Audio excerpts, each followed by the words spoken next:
বন্ধুরা, আমি মিনতি পাল আজ আবার নিয়ে চলে এসেছি একটা ইউনিক স্বাদের রেসিপি। তো বাড়িতে এনেছিল তরমুজ। তো তরমুজ কেটে সবাইকে সার্ভ করার পরে যে খোসাগুলো ছিল সেগুলো না ফেলে দিয়ে আমি উঠিয়ে রাখছি প্লাস্টিকের মধ্যে। দেখে আমার হাজব্যান্ড ছেলে দুজনেই বললো, ওগুলো দিয়ে কি করবে? আমি বললাম রান্না করব। শুনে ছেলে তো রেগে গিয়ে বললো, আমরা কি গরু নাকি যে তরমুজের খোসাগুলো খাবো? আমি কিছু না বলে মুচকি এসে ওগুলো কিন্তু প্লাস্টিকের মধ্যে ভরে ফ্রিজের মধ্যে স্টোর করলাম, কারণ বৃহস্পতিবার আজ বানাবো নিরামিষ মেনু, এই ভেবেই আমি ওটা স্টোর করে রেখেছিলাম। তো আজকে সকালে আমি বের করে বানিয়ে নিয়েছি এই দুর্দান্ত স্বাদের নিরামিষ পদটি। এটা শুধু ভাত নয়, রুটি, লুচি, পরোটা সবের সাথেই জমে যাবে। তো আপনারা অবশ্যই এইভাবে একবার বানিয়ে খেয়ে দেখবেন, অসাধারণ লাগবে। তো এবার বাড়িতে তরমুজ এলে তরমুজ খাওয়ার পর খোসাগুলো না ফেলে দিয়ে আপনারাও এভাবে রান্না করে খেতে পারেন। সত্যি দুর্দান্ত লাগে। আমি জীবনে প্রথমবার বানালাম। যখন জানতে পারলাম যে এগুলো খাওয়া যায় বা খায়, তখন আমি নিজের বুদ্ধি করে এরকম নিজের পছন্দ মতো মশলা সমস্ত কিছু দিয়ে আমি বানিয়েছি, আর সত্যি খুব ভালো লেগেছে আমার খেতে। তাই আপনাদেরও অনুরোধ জানাচ্ছি এভাবে একবার বানিয়ে খাবেন।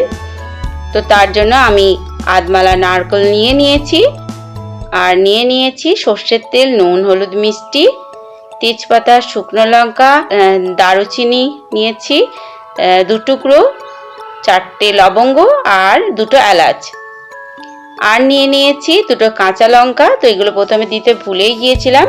তো গ্রেটার নিয়ে নিয়েছি, গ্রেটারের সাহায্যে এই যে খোসাগুলো ওঠাবো, উঠিয়ে বটিতে ছুলে নিয়ে ওই গ্রেটারের সাহায্যে গ্রেট করে নেব, আর নারকেলটাও কুড়িয়ে নেব।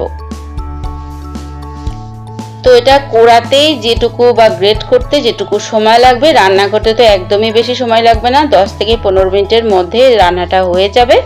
আর নিয়ে নিয়েছি কিছুটা মুগ ডাল। তো আলু অ্যাডও করতে পারেন, যেহেতু আমি আলু অ্যাড করিনি তাই আমি একটু মুগ ডাল দিয়েছি।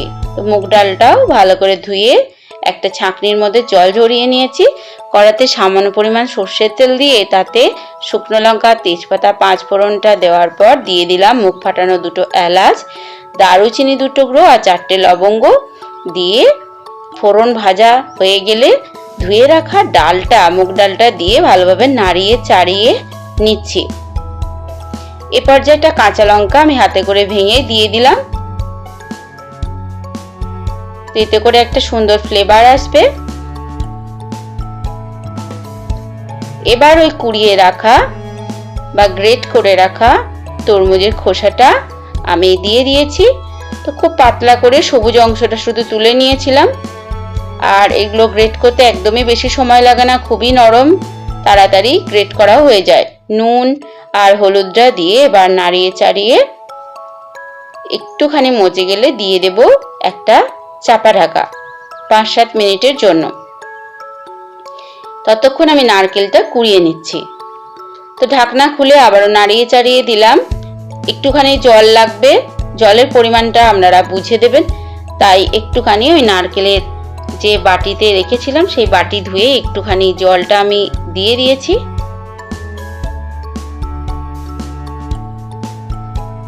জল দিয়ে একটুখানি ফুটিয়ে নেওয়ার পর যখন দেখবো ডালটা সম্পূর্ণ গলে গেলে ভালো লাগবে না, একটু গোটা গোটা থাকলে ভালো লাগবে, সিদ্ধ হয়ে গেছে, তখন এই পর্যায়ে আমি কিছুটা পরিমাণ চিনি দিয়ে দিলাম।